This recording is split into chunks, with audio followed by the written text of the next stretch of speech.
All right, so ready to unpack how good companies become great. We're going deep on that today, diving into Jim Collins's Good to Great. And it's not just, a bunch of theories. This is hardcore research, 5 years of data crunching by Collins and his team to really isolate what makes these companies tick. Yeah, because it's not just about being successful, right?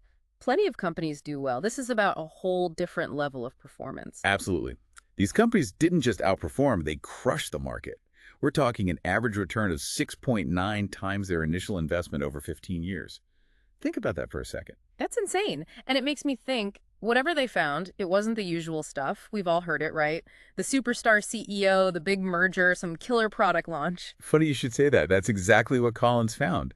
Those factors, those sexy stories we associate with success, they weren't the differentiators. Hold on, so if it's not the flashy stuff, then what is it? It's the less glamorous stuff, the inner workings, the culture, and especially the leadership. This is where it gets really interesting because Collins introduces this idea of level 5 leadership. Level 5. Okay, that already sounds, I don't know, almost mythical, like some rare breed. And when you dig into it, it's almost contradictory, right? Humble yet driven. It's not what you usually picture with a powerful CEO. Right. And that's the paradox. These aren't your typical charismatic, attention-grabbing leaders. Often they're described as quiet, even shy. But they have this deep, unwavering commitment to the company's success, above all else, above even their own ego. So it's less about them, more about the bigger picture, playing the long game. Exactly. And it's not just being nice or modest, they're incredibly ambitious, but it's directed outward at the company's goals, not their own personal gain. Okay, I need an example here. I'm having trouble picturing this in action. Think about Darwin Smith at Kimberly-Clark. He was notoriously low-key, almost invisible. But he made this bold, almost crazy decision to sell off their core business, the paper mills. Wait, what? They were a paper company, right? That'd be like Nike selling shoes. Right. Everyone thought he was nuts. But he had this vision. He saw they could be even more successful focusing on consumer products.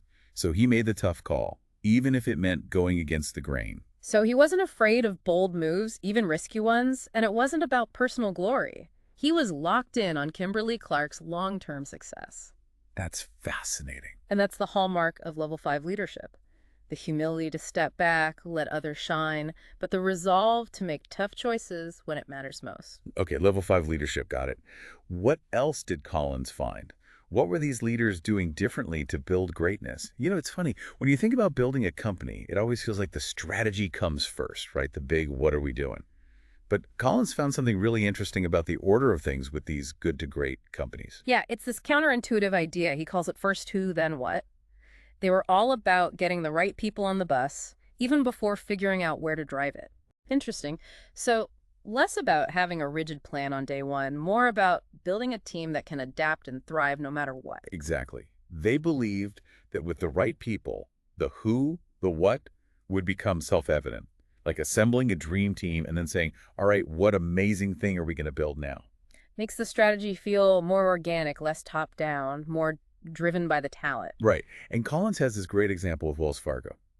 Acquisitions, most companies are all about the assets, right? Mm. But Wells Fargo, they were ruthless about people, like seriously selective, even letting people go from acquired companies if they weren't a good fit. Wow, so no compromises, even during a merger. That's bold. They knew their culture, that commitment to excellence was everything. They weren't just collecting employees, they were building a team. Makes sense. Okay, so they've got the right people, a culture that's top-notch, but how do you keep everyone laser-focused? That's where things could sprawl, right? Too many ideas. That's where the Hedgehog Concept comes in.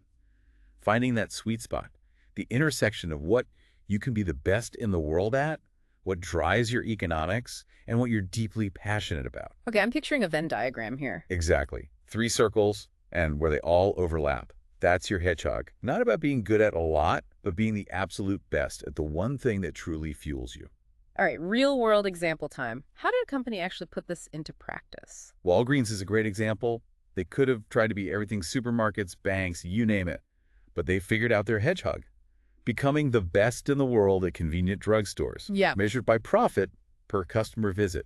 That was their sweet spot. So doubling down on what made them unique. Exactly. Every decision, new store, new product, it all had to align with that hedgehog. They became laser focused on convenience and the customer experience. And it worked, clearly. One of the things that set them apart from competitors like Eckerd, who lacked that focus. They were spread too thin, trying to be everything, ending up great at nothing. Classic case of the hedgehog versus the fox. Right, the fox being scattered, trying to do too much. Exactly. And in the end, focus wins. It's about discipline, resisting the temptation to chase every shiny object, and relentlessly pursuing your core purpose.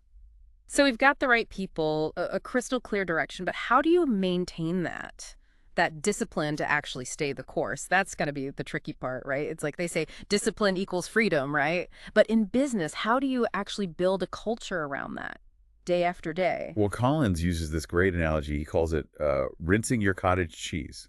It is this story about Dave Scott, champion triathlete, right? Every single day, this guy would rinse his cottage cheese meticulously to get rid of any extra fat. Okay, that's commitment. But rinsing cottage cheese, what's the lesson there? It's about those small, consistent actions, Yeah. Scott understood greatness wasn't one big thing. It was the accumulation of tiny disciplines day in and day out. Each one, a choice to be just a little bit better. So for a company, it's not just saying we value discipline. It's actually creating that environment where those little things, those daily actions, they're recognized. They matter. Absolutely. Understanding that success is a process, not an event. And having the discipline to stick to the plan, even when things get tough, when it's tempting to cut corners or chase the next big thing. But not being rigid, right? Because business is about adapting too. Exactly. It's not about blind stubbornness. It's knowing when to hold fast to your principles and when to pivot, when to adjust based on new information or how the market's shifting.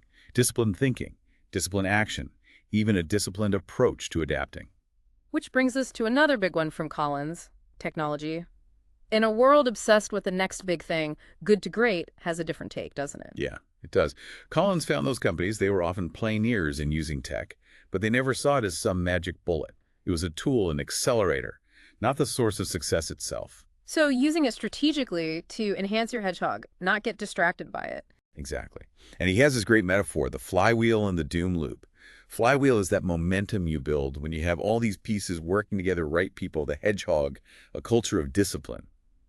Each turn builds on the last, unstoppable. And the doom loop, that's the less fun version. Doom loop is what happens without that clear direction, that discipline, constantly reacting, chasing quick fixes, jumping from one thing to the next, never building any real momentum. So the good to great companies, they were playing the long game, focusing on the fundamentals and using tech to amplify that, not define it. Pretty powerful lesson, especially now. It really is. It's a reminder that greatness in business or anywhere, it's about more than just the bottom line. It's about building something meaningful. Finding your hedgehog, getting the right people on the bus, and building that flywheel, turn by turn. With discipline, with passion, it's a journey, not a destination. And hey, with these insights, maybe we can all start building our own flywheels, one turn at a time. Couldn't have said it better myself. Thanks for joining us for this deep dive into good to great. We'll catch you on the next one.